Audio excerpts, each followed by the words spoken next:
Just get rid of that mustache. That's not working. Well, let's start with the backpack.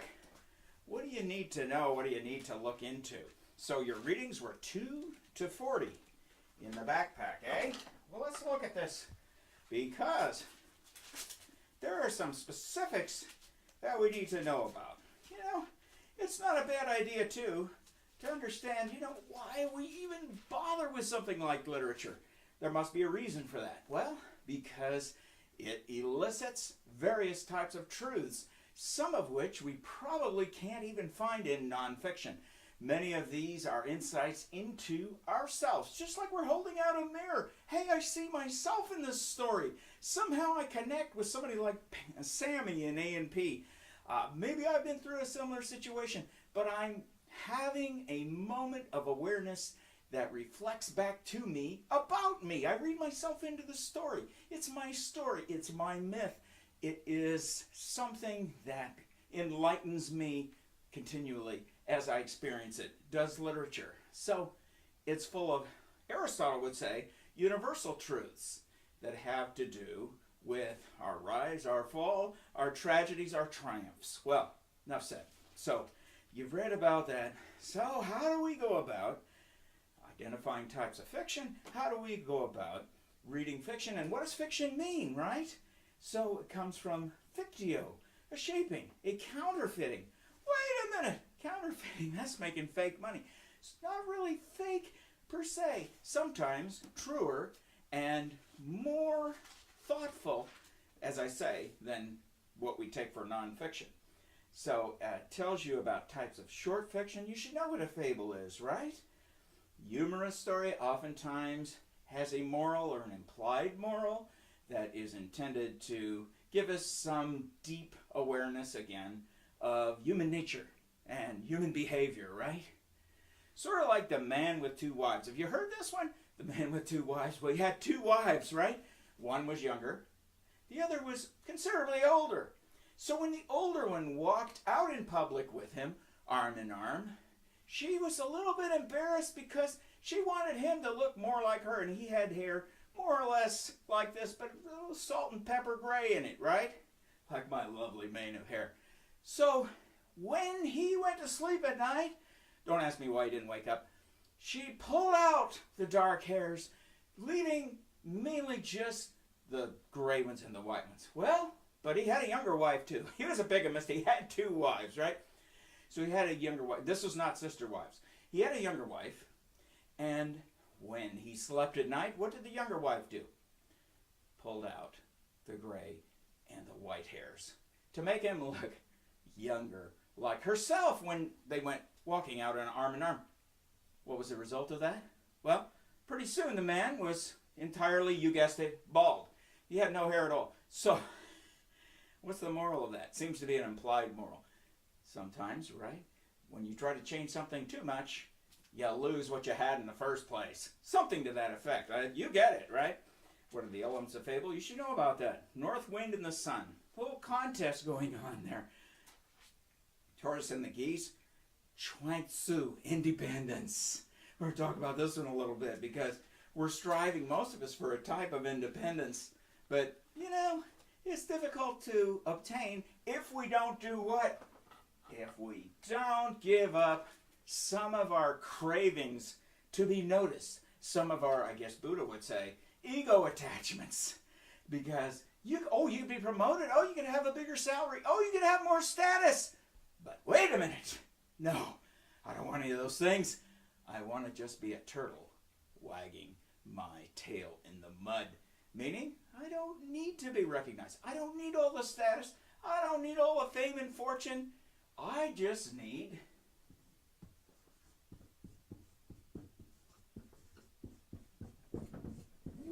my own personal integrity, right? That's what I need. That's what I need to keep. I don't need all of those other bonuses. Godfather death, well, you read that. You can't really outwit death that easily, can you? How about, now the elements of fiction. We know about these. You've been exposed to these. You've read about them. Plot, setting, point of view, theme, and so on. Well, we can break these down. But what's the importance of these? How can you intelligently, insightfully discuss or analyze literature, a short story, without knowledge of them. In fact, they're the tools that you use. They are the devices that you use to be able to discuss the literature that you're reading so that you can discuss it meaningfully. So don't blow these off. I know you're going to be tested on them, but look, you've got these elements of plot, right? You've got conflict. You've got a dramatic situation. Many plots are driven around conflict. In fact, you have that old infamous, I'm going to say infamous now, pyramid. The so-called Freytag pyramid, which goes from rising action to a climactic point here to falling action, and then this unraveling of the plot called the denouement, right? French word D-E-N-O-U-M-E-N-T. Now, obviously, not all plots work this way, but many of them do to a greater or lesser extent. Important in this, obviously, is conflict. Sometimes inner, sometimes outer, and you know some of these, man versus man, man versus nature. I should say person versus person, and so on. So it's not sexist as we are often exposed to these days, sexist ideas. All right, so the short story, what a fabulous form. It's almost as if you took fable and you expanded upon it and added all these dimensions, all these details, maybe deeper characterization, maybe much more development in the plot, and you came out with a type of metamorphosis of the earlier form of the fable that comes full bloom into the short story. Okay, so you have all of these possibilities, and of course you have the E word. What's that? Well, take it from Ron Righteous. That is an epiphany. That is a moment of insight, right? Like St. Paul on the road to Damascus has this blinding moment of insight, and it stops him in his tracks, and it turns him around, and his life is never the same after that. So have you had your epiphany today? You're supposed to get epiphanies actually from literature. Obviously from life, but also from literature. So what was your epiphany from a story like A&P, right? So Sammy's a bit of a sexist, chauvinistic creature, isn't he? He ogles these young women in their bathing suits, right? And they're a little bit sexy in their bathing suits to a degree. And however, he takes a stand. So the stand ends up backfiring, or he quits, and it's almost as if he performed this grand gesture, you know, of saying, okay, I'm not going to put up with this, to the owner to Lingle. So, but is it meaningful or is it meaningless? Depends on your point of view. You can argue either case. Is he a hero? What does it take to be a hero? Or is he just a protagonist? Okay, what is a protagonist? A leading character. Certainly he qualifies for that. Right? He's not an antagonist per se. Perhaps Lingle is an antagonist in this story. But he is a leading character. To what degree he might be heroic is really up to you, right? The anti-hero is a pretty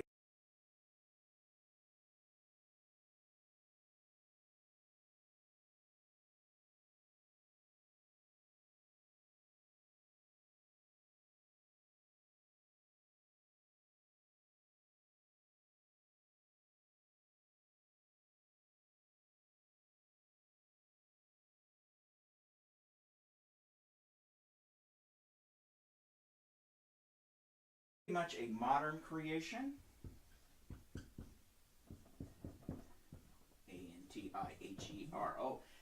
It really is a hero with warts, if you want to put it that way. That is a hero that has a few flaws, but yet we can relate to him to some degree, or to her to some degree or other. If you saw A Glass Castle, one of my favorites, you've got some characters in it that are somewhat anti-heroic. Certainly the father has all kinds of demons that he's fighting in this story. And we may make that an extra credit story and see what we can do with that in terms of having you read that book and maybe see the film. But in any case, he has all sorts of flaws. But yet, he has some moments in which he takes risks and takes stands and acts on principle and is, to a degree, heroic. So we might say that's an anti-hero type of character. Is Sammy, the lead character, the protagonist, is he an anti-hero? Well, again, a lot depends on how you make your case. But that's the whole point. When you write about literature, even when you take an essay test or a short answer, you should be willing to make your case and back your case based on what? Evidence from the story, right? Even if it's not in a test purpose, even if it's not word for word evidence, it is support that you've garnered from what you've read and you've connected it with your thinking process. Now, here on page 26, we have a number of terms for review. You know what you can do? You can even make your little index cards and carry them around with you and turn them around. So, oh, I've got my index card, and it tells me Epiphany is a moment of profound insight when I flip it over. And you're walking around, maybe you're waiting for a doctor appointment, maybe you're waiting at the movies, and you have these cards out and you flip them around. You can do this on your iPhone or your Samsung, whatever, on your smartphone. All right, so section 2 is point of view. Now, I'm not going to get deeply into Rose for Emily because that is a subject for a later discussion. And in fact, we're going to be basing our first essay on Rose for Emily. So read that and read it again. We actually assigned it again this next week. So that's it for today from Why Not News.